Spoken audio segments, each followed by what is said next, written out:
Hello and welcome to the Full 10 Yards Betting Podcast. I am joined this week to have a look at the Week 9 games by Liam at _Liam Horsley on Twitter and Callum at CallumJD Squires on Twitter. We have no Jack this week. He's on his way to New York or possibly in New York at the moment. We believe he's going on a nice little holiday, but he has got tickets for Jets and the Bills, which will be maybe not the most nail-biting game in the world, but you get to see probably the best team in the league and the MVP of the league. So not a bad one for him to go to.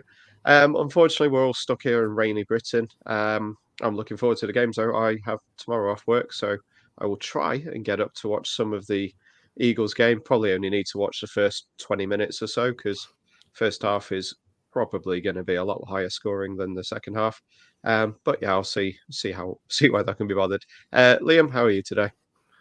Yeah, good, thanks, mate. Yeah, very, very wet today, walking the dog. So I'm looking forward to a night of talking about betting and then watching some football after this. So yeah, should be a good one. I've got to protect my 7-1 record that I keep boasting about on our group chat. So I'm nervous. Yeah, you are. Let myself down. You are the one shining light for the group at the moment. Callum, hopefully you're not too distracted with the United game on in the background. No, not at all. Glad to be here with you boys as always. It's not so rainy here in Dallas, but it's not actually that sunny either. Just a little bit kind of grey skies. Lots of World Series fever in Texas right now, and obviously it's a big day for Philadelphia against Houston with Game 5 tonight in Philly and Thursday night football in Houston. But not expecting anything other than the Eagles to absolutely decimate the Texans. I was fortunate to see the Texans in person on Sunday, and they are really, really, really bad. So no wide receivers and nothing else. I can't imagine either of you. To be completely honest with you, I wouldn't even bother staying up if I was bored. I wouldn't bother. I just think it'll be 14-0 after 5 minutes, and that'll be that. Yeah, I'm not. Yeah. As I say, it's only because I got the day off tomorrow. I'll see how I feel. I respect that. Well, do this podcast. I'll feed my daughter, then I'll get a nap and see what happens at 1 a.m. If 12:20. So it's a little earlier than obviously the clocks still haven't gone back over there. So a little earlier than normal. It's the 1 week where I feel a little bit more capable of doing it. And as it happens, my daughter's got an inset day tomorrow, so I don't even really need to get up tomorrow for her. So it seems like it's all aligning to me to watch another terrible Thursday night football game.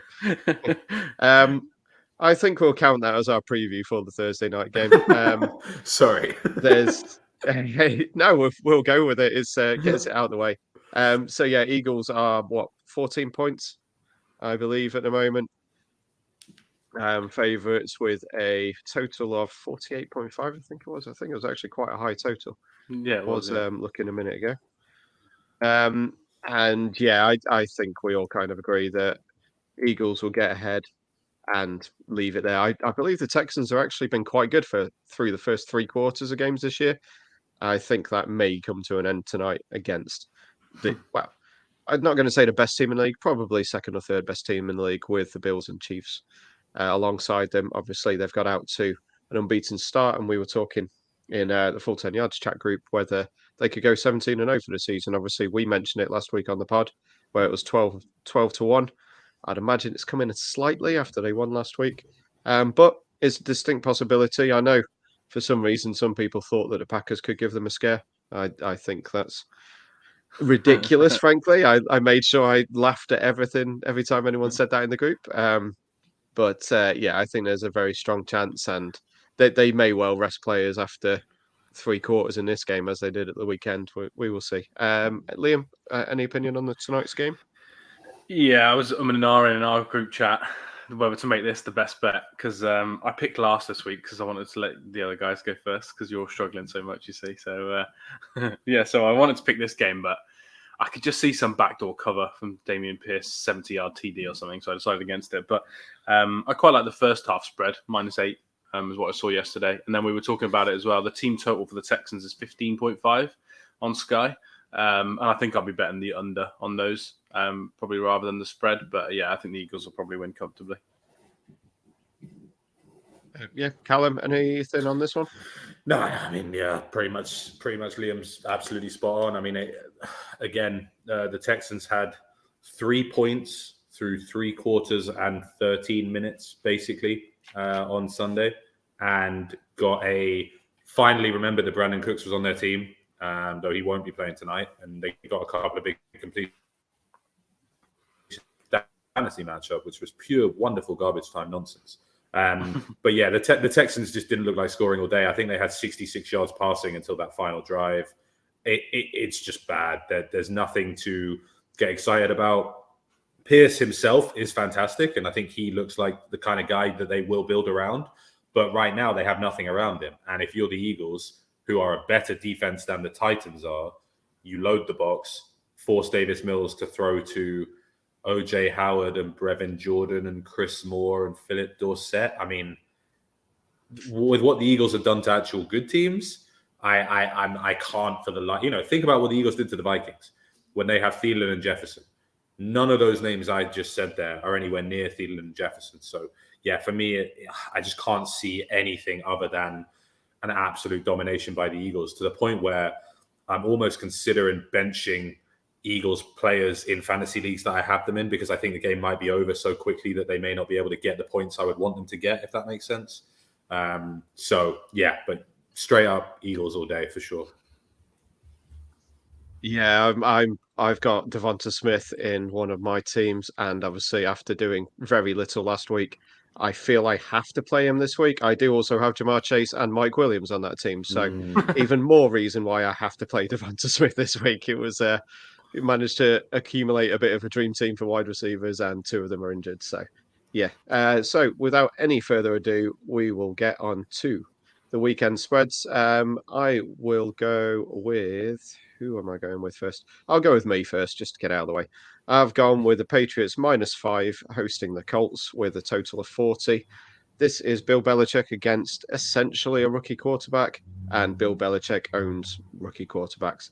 We thought last week that Sam Ellinger, I've been told it's King Ellinger, not Ellinger, although I've heard both pronunciations from multiple podcasts this week, so I'm going to go with Ellinger this week.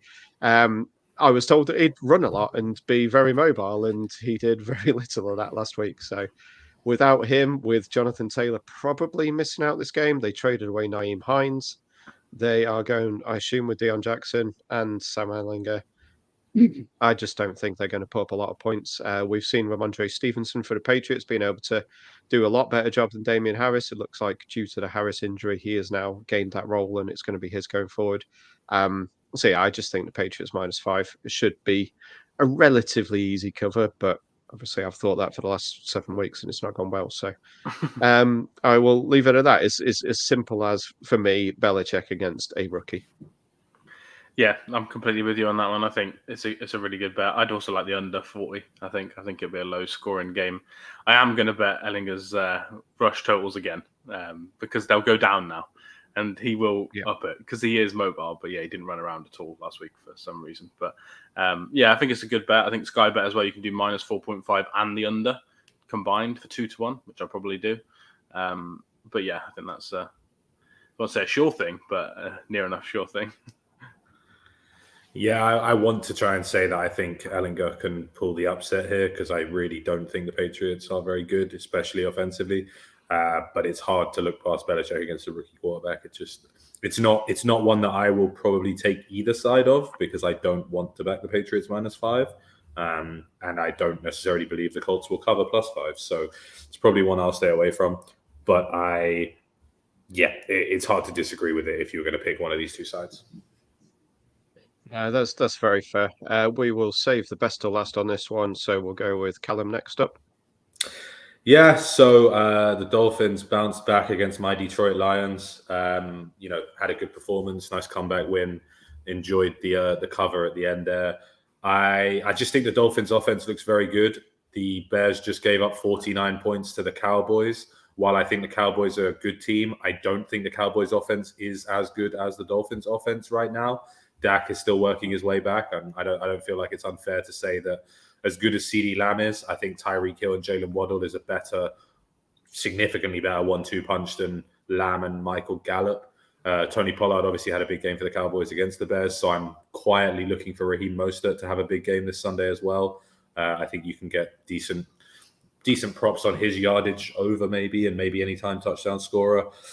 But yeah, I just think the Dolphins are the better team, clearly. I think the Bears are really quite bad. They've started to use Justin Fields' legs a bit more, which helps, but I just can't for the life of me see the winning leans the over if you were going to take the points here, because the Bears have started to figure some things out offensively. So I would. I just think Dolphins -5 and probably the over is the play for this one. And of course, they added the mighty Hall of Famer, future Hall of Famer, because he was drafted by the Pittsburgh Steelers, Chase Claypool, this week. So, in fairness, as much as I want to mock it, he is a bit of a deep threat, and Justin Fields can throw deep. So, he might do okay there. I'll allow him to be successful now. He's gone away from the Global Towels. But yeah, for me, I could only lean to the Dolphins on this one. There's no way I can take the Bears. They do seem to have figured things out, but trading away your two defensive studs, it seems to have just deflated their defense. And I mean, why would any of their defensive players try now? It's clear that they're weakening that area of the ball. So it would be nice if Tyreek could find the end zone. He's putting up record numbers of yards, but doesn't seem to get it in the key spots. And Tua obviously is providing Jalen Waddle and Tyreek with what he needs, or what they need. I do have a prop on this one later on because of the signing of Jeff Wilson. I'm going with under for Raheem Mostert. I think Wilson will actually get a fair few runs, given the fact it's the scheme that he knows and running back coach from his old team. I think he might get a little bit more involved than we're expecting, or than many are expecting. I can't actually find a yardage line on him. Sorry, Callum. No, I was going to say, I think that's fair. I mean, I would probably lean, if you wanted to go with that mindset, I would probably go, I guess, Jeff Wilson over as opposed to Mostert under, if that makes sense. Yeah, you're right. He won't necessarily need time to pick up with the playbook because he knows the Shanahan system so well. So I don't mind that. I just think basically based on the success that Tony Pollard had in relatively limited carries last week, I could imagine that potentially both Mostert and Jeff Wilson have good days on Sunday. Yeah, there wasn't a line on Jeff yet, so that was just that's why I mentioned the Mostert one. I would prefer Jeff, and hopefully he's over 24 or something. Hopefully he'll be quite low with him being new to the team. He was weirdly enough 365 have got him and got Mostert as the favourite to score at evens, and then Jeff Wilson 11-10. So they're taking no risks on it this week. I was hoping for 3 or 4 at least on Jeff Wilson, but that's what it was. Liam, anything on this game? Yeah, Edmonds was about 11-10 as well. And because he's gone and Jeff Wilson's new, I was assuming the same as you. You get 2.5, 3-1, but they've just put it in low straight away, haven't they? So it wouldn't surprise me if his rush total might be a bit higher than we want it to be. But yeah, I think that's a good shout. I do like the Fields over 48.5 rushing yards. I'll probably take that a lot of weeks.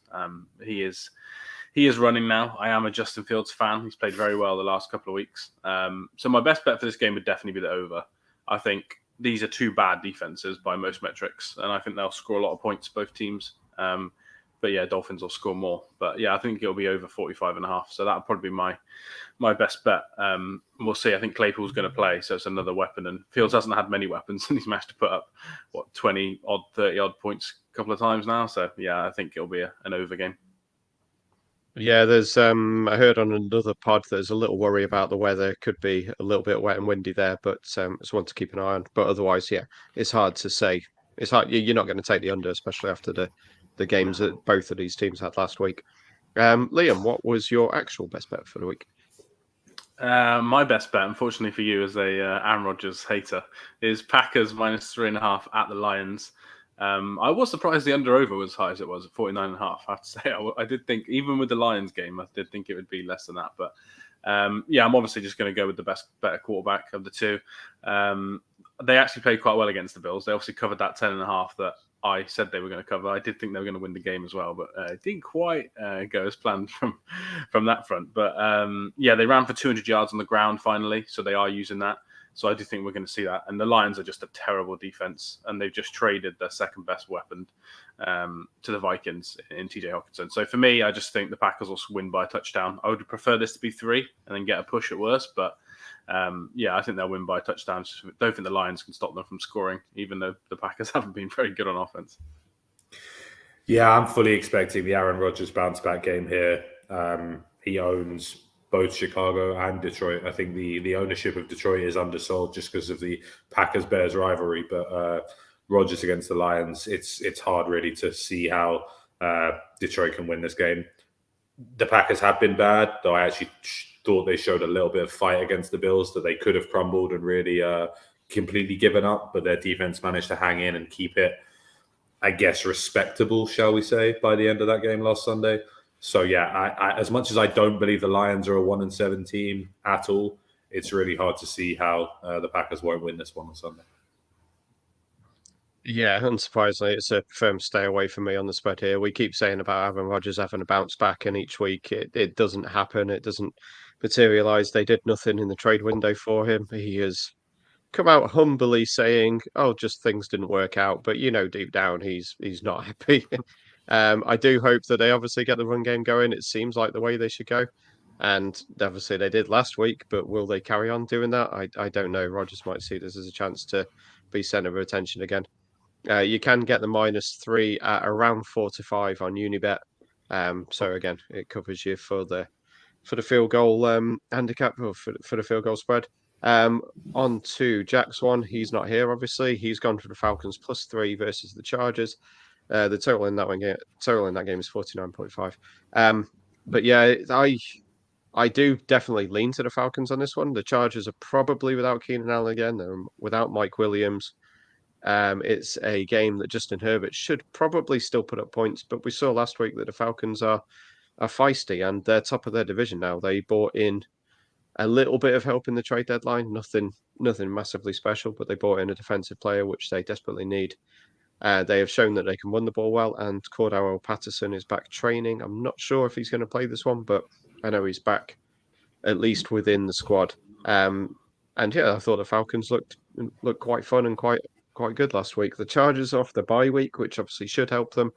But yeah, I'm definitely on Jack's side with this one. If I had to take a bet, I would take the Falcons +3. Yeah, I was debating the Chargers minus. There is a 2.5 out there somewhere, but the odds obviously skewed for Jack's point of view. But 3's better. Yeah, I think I'd still lean Chargers for this one. I just don't think the Falcons can put up enough consistent offense, and I think Herbert will still be able to do a little bit on his own. I think I did read that Joshua Palmer might be injured as well, which is a bit of a disaster for the Chargers. So I think, for me, I would lean that way, but all my best bets on this game would be the Eckler overs on receptions, rushing yards, receiving yards. I'll bet him to score 2 touchdowns just because Herbert checks down more than he should anyway, and he's definitely going to do it this week. So, yeah, I like Eckler overs as my best bet on this one. I didn't know about Josh Palmer. I still kind of like the Chargers in this spot. I really do. I just think the Chargers are the better team. Coming off the bye makes a big difference. I really hope Josh Palmer can play. That would give me a bit more confidence. Really, my thought going into this is you might see more of Sony Michel as an out-and-out running back and Austin Eckler split out wide as a receiver. I think you'll see a lot of two-back sets from Brandon Staley, but I agree with you implicitly, Liam, on all of the Eckler overs. I also, therefore, I kind of like the Sony Michel overs too in terms of rushing yards and maybe rushing attempts. I could see them leaning on him more as a rusher and using Eckler as this receiving threat. I also like the Gerald Everett overs based on the lack of receiving, and I actually think he's quietly had a good season so far for the Chargers.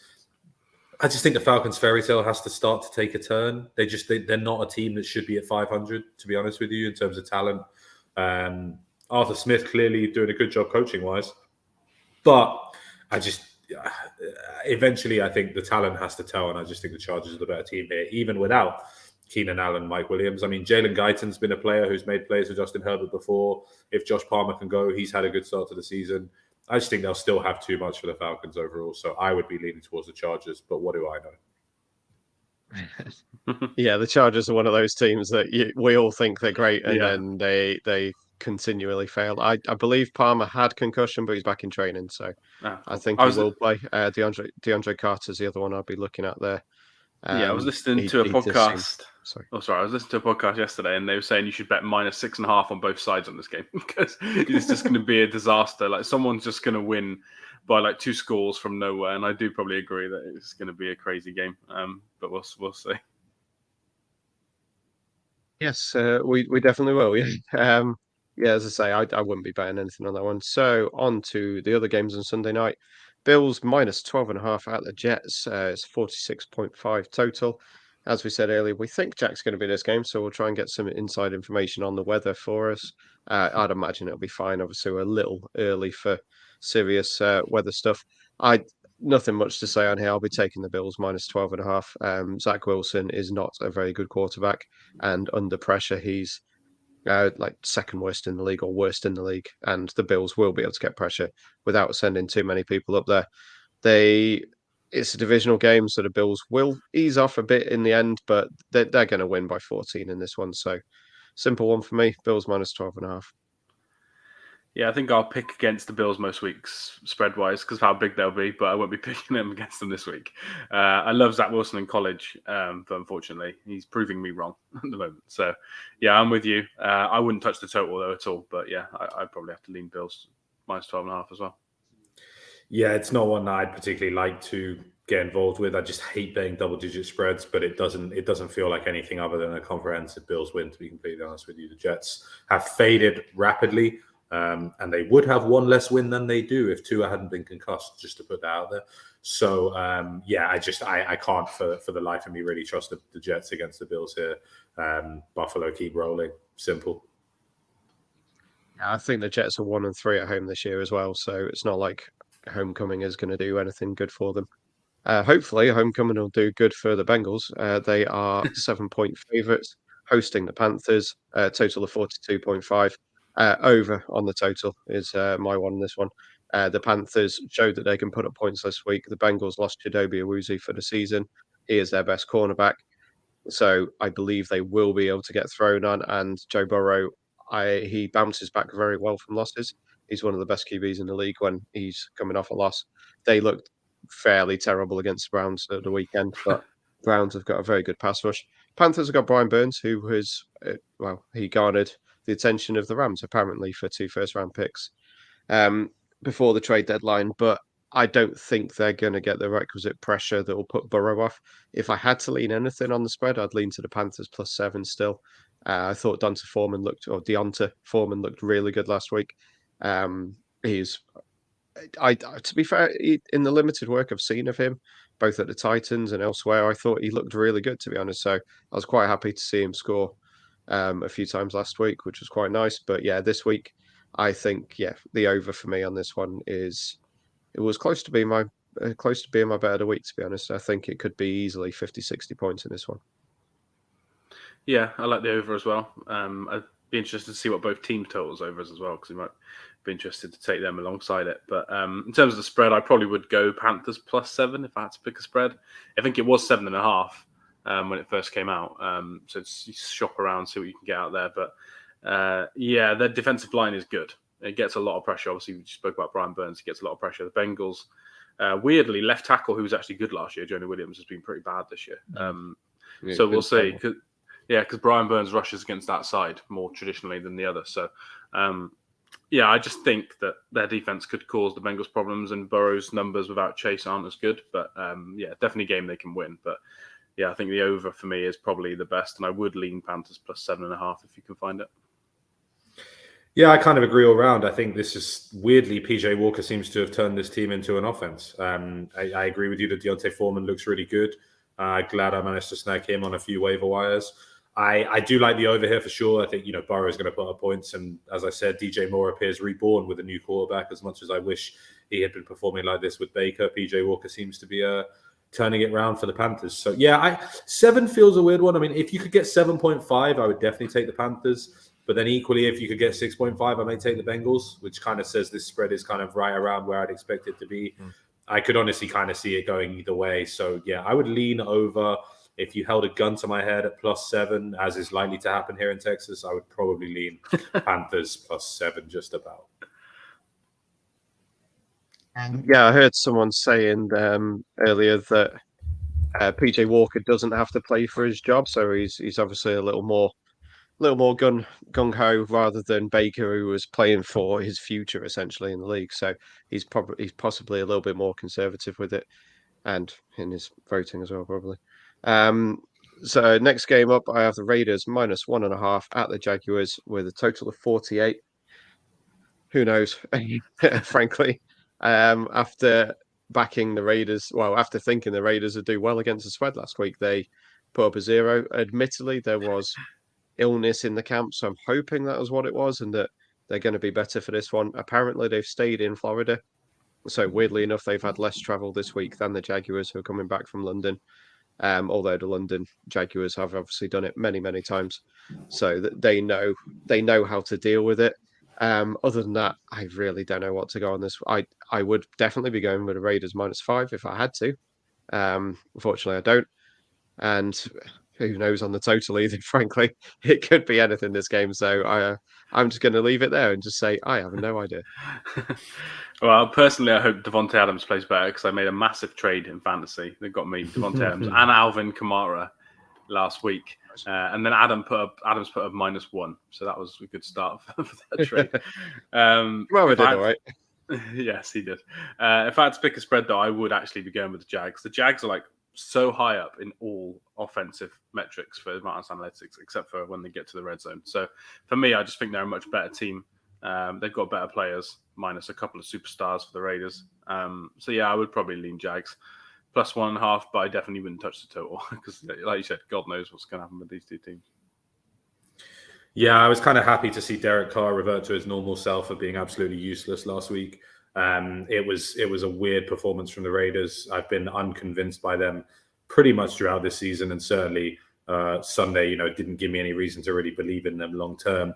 That said, I do think the Jaguars have done some good things. I really like Doug Peterson as a coach. I think he's building in the right direction, but it does kind of feel like the gloss has started to fade on what was, a lot of early season promise. I'm not necessarily as down on Trevor Lawrence as a lot of people seem to be, but he has to start showing more. He really has to start showing more. But I just kind of refuse to believe that the greatest college quarterback of all time can't turn it on when he needs to. I just have to think there's something more to it. So yeah, I would probably lean Jags here. I respect what David Vieira is saying there about the surprise win for the Jags, because I think, to be fair, that might be where I go as well. ETN looked really, really good. So I'm glad he's now kind of getting the lead role there. I've always thought James Robinson was a bit and I'm glad he's now with the Jets, who as a franchise are a bit but yeah, so for me, I would lean Jaguars here. I don't know that I would go over, just because I could see it being a bit of a bitty game, but I would certainly expect more from Devontae Adams. Hopefully Darren Waller's going to be back. I'd expect a decent game from him as well. But yeah, I would side with the Jaguars if I had to. Yeah.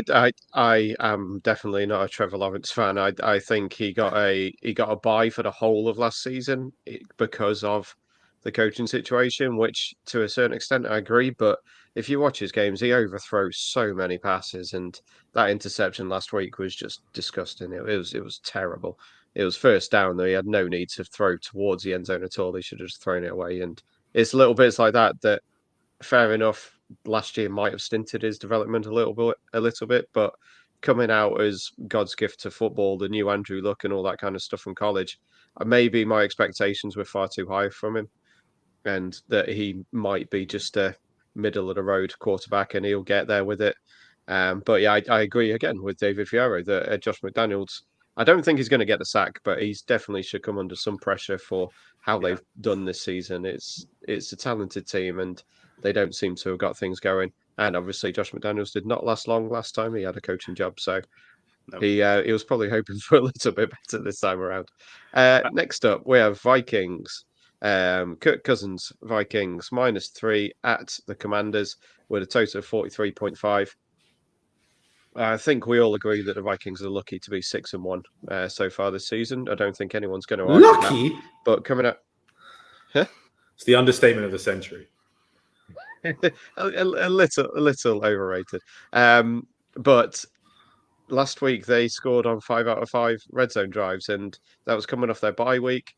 Rookie head coaches tend to do well coming off bye weeks. They get a time to readapt and figure out their teams.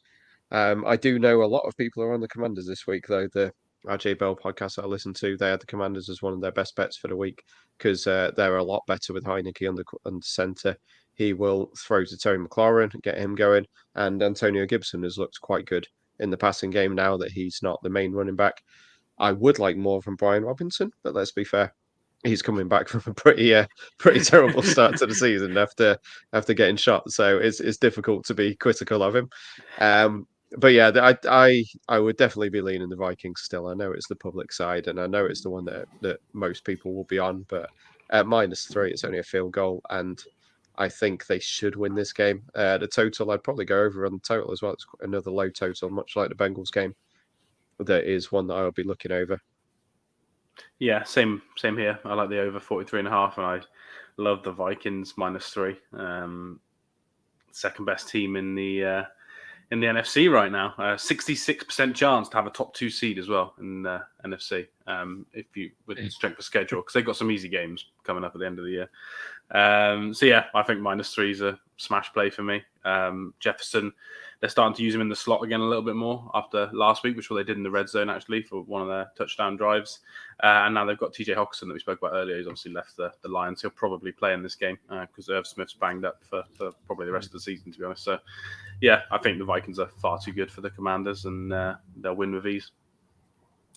Yes, I agree. I do think the Vikings will win this game fairly simply, but they are still likely to blow it.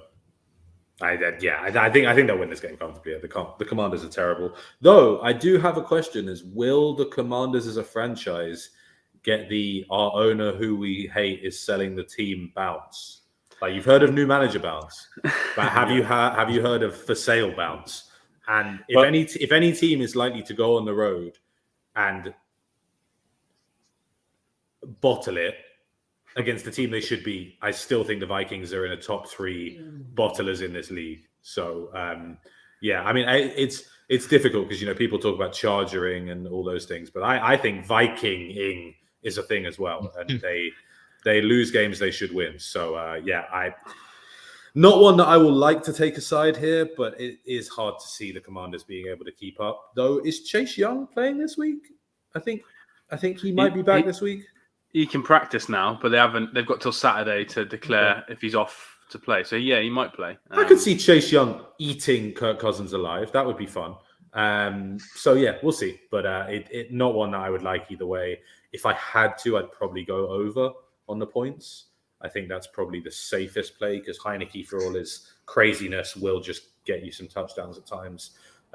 So yeah, I'd go over, but not one that I'm particularly interested in watching.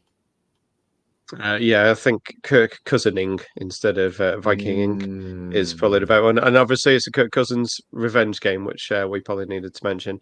Although, not really. But it's a Washington revenge game, right? Like, yeah, I was going to say, they need revenge on him. Kirk Cousins got the biggest guaranteed contract in history when he signed it after leaving the Washington team. So, yeah, I don't think it's really a revenge game for him. But I'm sure he'll come out with some you like that's, and he'll be happy. He'll be happy playing them. Next up, we got the Seahawks +2 at the Cardinals, a 49.5 total. Obviously, it was probably the Cardinals' worst game of the season when they played it in Seattle a few weeks back. The Seahawks came out easy winners in that one. I don't really know what to think of this one either, to be honest. I'm still not buying the Seahawks, although I think I should be. I think they're quite solid on both sides of the ball. They're well coached, and they're putting it together. Geno and DK and Tyler Lockett and Kenneth Walker, they've got a good core around that team. So maybe I should be thinking that they're a decent team. Whereas obviously we're all massive Kyler Murray fans on this podcast, and with DeAndre Hopkins back, he's got his favoured weapon. He had another handful of targets and receptions last week. Looked really good, but when push came to the shove, they needed a drive, and Kyler got sacked twice for minus 30 odd yards. So it's difficult for me to trust the Cardinals in this one.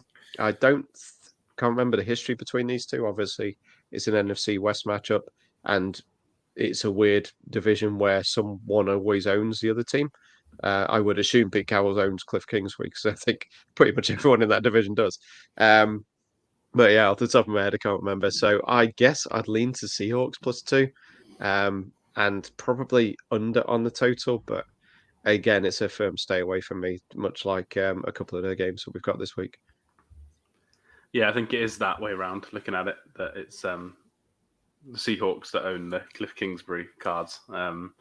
I'd assume that anyway. But yeah, I think I'd have to go Seahawks. I just think Cliff Kingsbury is one of the worst coaches ever. And this is someone who's obviously watched Patrick Mahomes play for him many, many times in college. And yeah, he's just absolutely terrible coach. And the defense is terrible. So I'd probably bet Hopkins overs on everything and then probably bet the Seahawks. But in reality, I'm probably going to tease them up and pair them with something else to get them past 7, probably. That would probably be my best bet because I just like the extra points in case Kyler decides to go crazy in the fourth quarter. But yeah, Cardinals aren't a very good team, so I'll go Seahawks. That's a bold take. Basically, in an attempt to try and catch Liam, who is running away with the best bet competition, I'm unofficially making Cardinals -2 my second best bet of the week. This is a smash for me. I don't think there's any chance that the Cardinals don't win this game.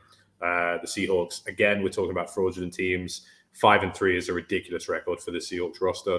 They do not have the talent to keep it up. And the Cardinals still have not had their full team at 100%. James Conner should be back this week, which will get them closer to it, but they're not going to be at 100% until Hollywood Brown is back kind of late on in the season. All of you out there cheering against the Cardinals are horrible people.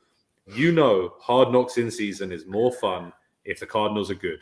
And when it starts this week, we should all be cheering for the Cardinals to make the playoffs so we get a behind-the-scenes look when eventually they will lose and you will get to celebrate your Cliff Kingsbury collapse in the playoffs. But we need to cheer for them to get there.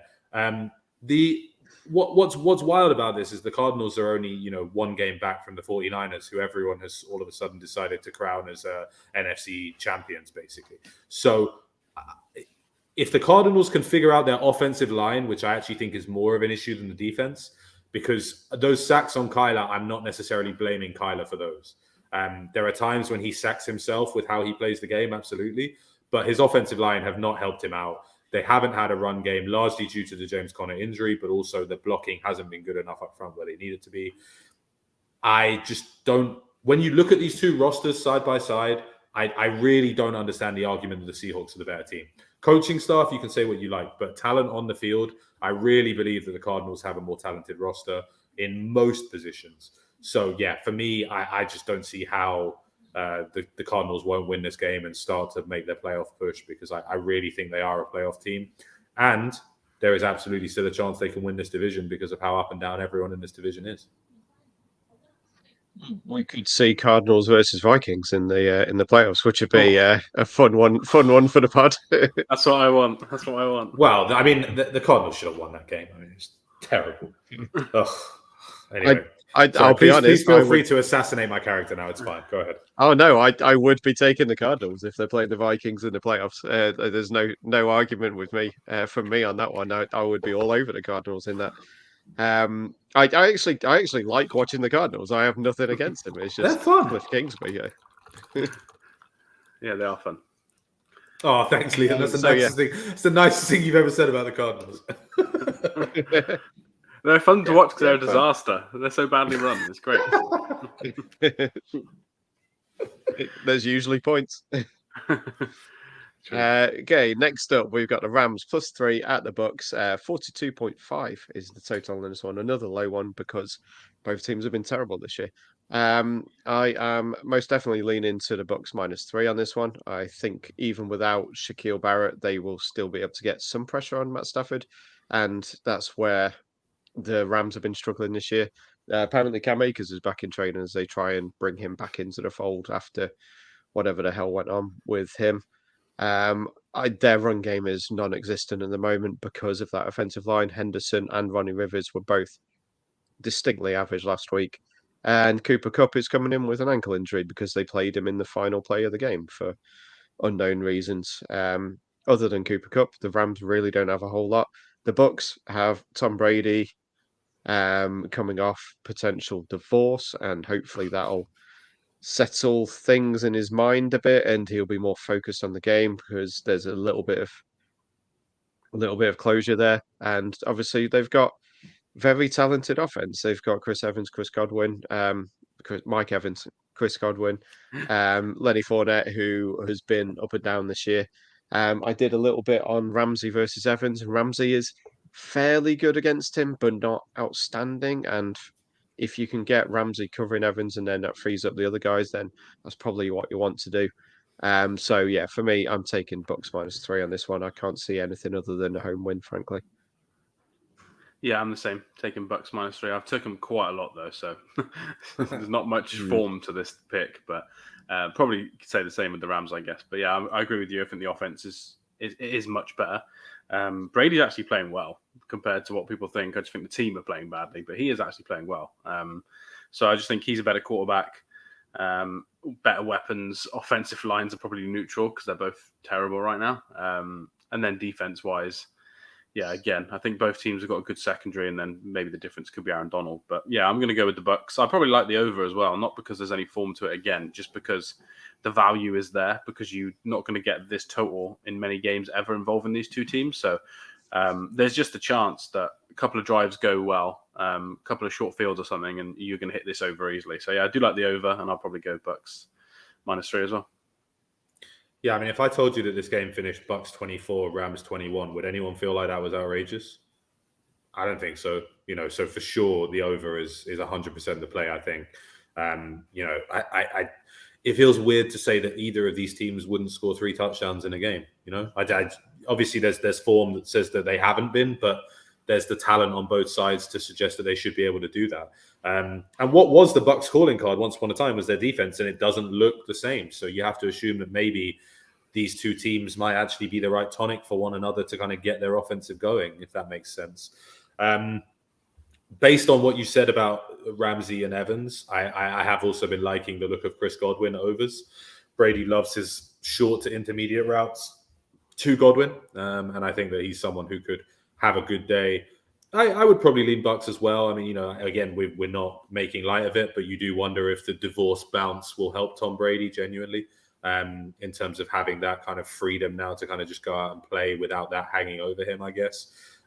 So yeah, it feels weird because the Rams are not the worst team in the NFC West, even though this defeat will leave them in that position. But yeah, I would be leaning towards the Buccaneers. Yeah, the last 5 times these two have played, there's been over 50 points in their games. And the last time they played was a divisional round, obviously in January this year.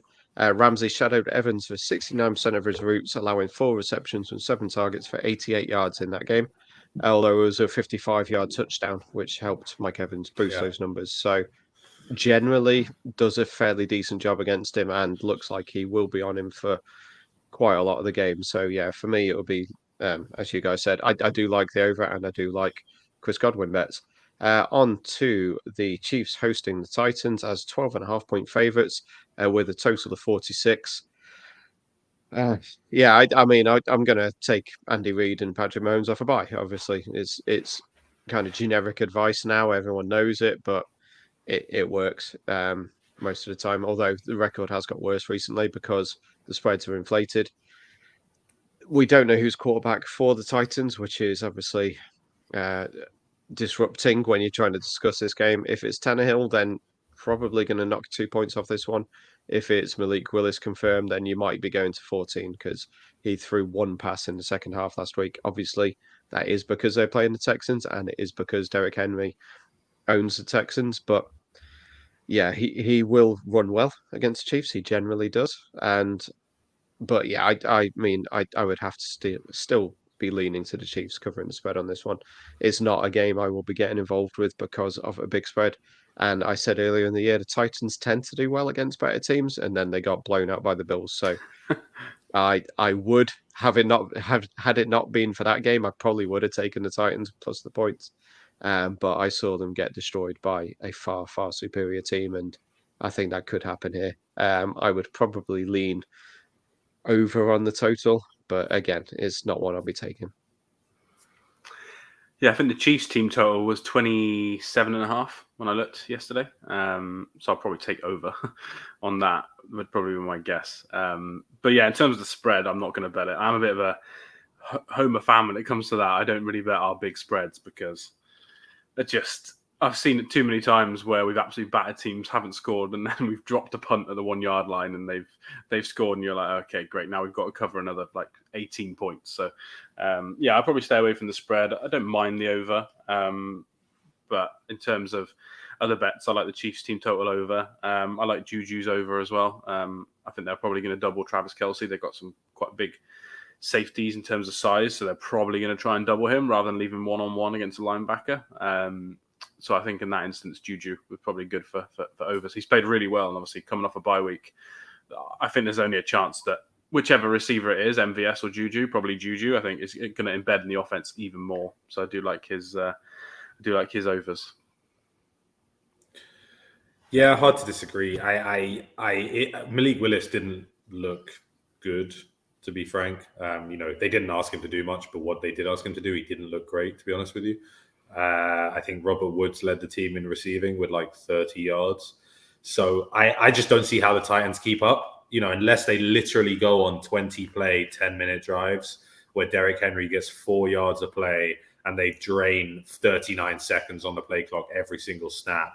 I just really struggle to see, how the Titans can stay in this, basically. The Chiefs are the better team. I could see it going either way. I mean, the Chiefs could win this by 30 or the Titans could keep it close if Derrick Henry can get going. I'd probably lean to the over, but that's maybe just out of wishful thinking of entertainment on Sunday night, I guess. I'd be interested to see if the Chiefs get Kadarius Toney involved, who appears to have all of a sudden healed from all his ailments. Now he's playing for a Super Bowl contender, which I do respect, if I'm completely honest.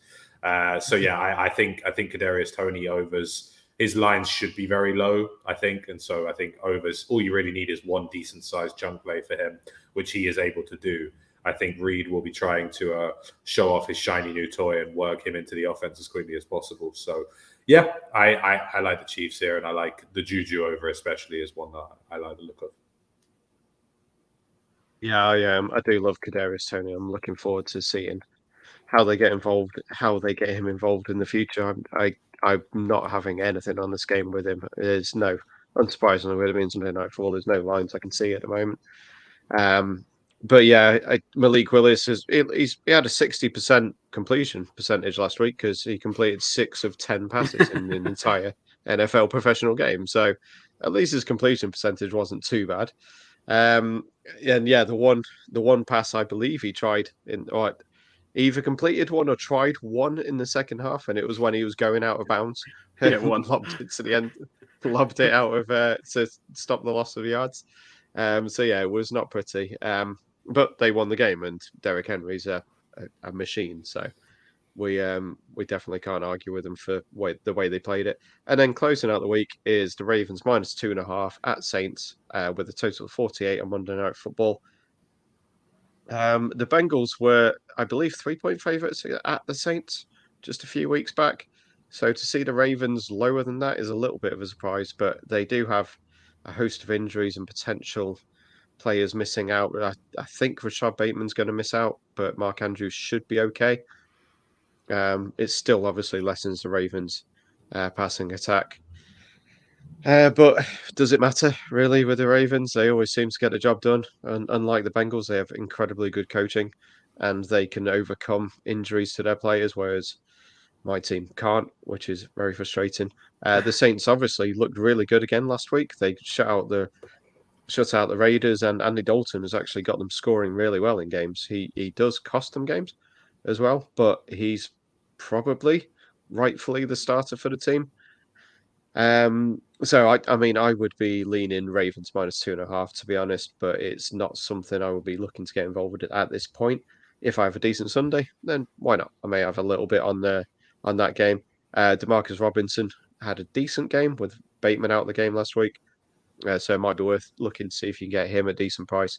And I would probably lean under on the total. I think the defenses could be on top on this one. So under 48 is probably the bet I would go for if I had to on this one.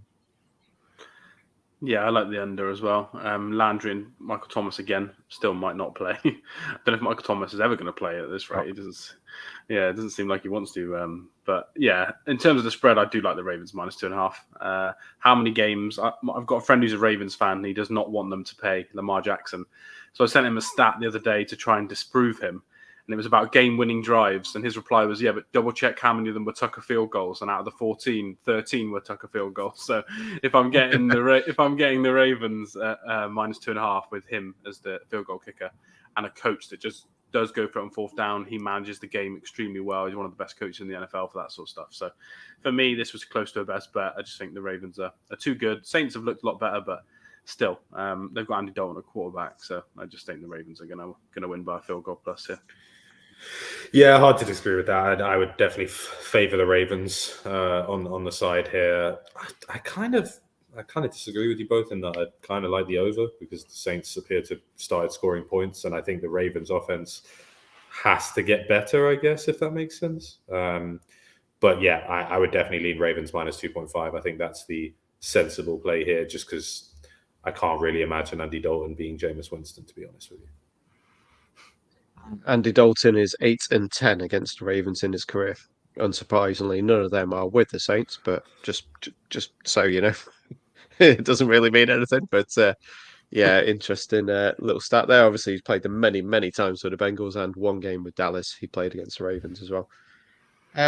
So yeah, that's it for the games this weekend. I only had one extra prop. I had the Mustard under 63 that I mentioned, and I'm going to go with Kyle Pitts over 40.5 for the Falcons against the Bengals. Obviously, he's been hit or miss this year, but he got involved last week and he looked damn good. So I'm hoping against the battered Bengals defense that he will put up the odds. I might be more sensible going for the Mariota over again because of the Bengals losing cornerbacks, losing their best one, and I think Eli Apple was out as well. Although I'm sure most people consider that an upgrade, to be honest. So yeah, Kyle Pitts over 40.5 and Mustard under 63.5. If you can get Jeff Wilson over 34-ish, I'll go with. Then I would probably take that once the lines are up. But other than that, I don't have a whole lot on props. Liam, you've mentioned a few. Did you have any more? Yes, I do like that Eagles Texans game. Texans under 15.5 that we spoke about earlier. That's pretty good. Mariota's passing line is 184.5 as well. So I do think there is a bit of a value in the over. And then some others that I haven't spoken about. I'd like Josh Allen over 2.5 passing TDs. That's basically well, it's not quite 2-1, but just under 2-1 because of how much they run it in.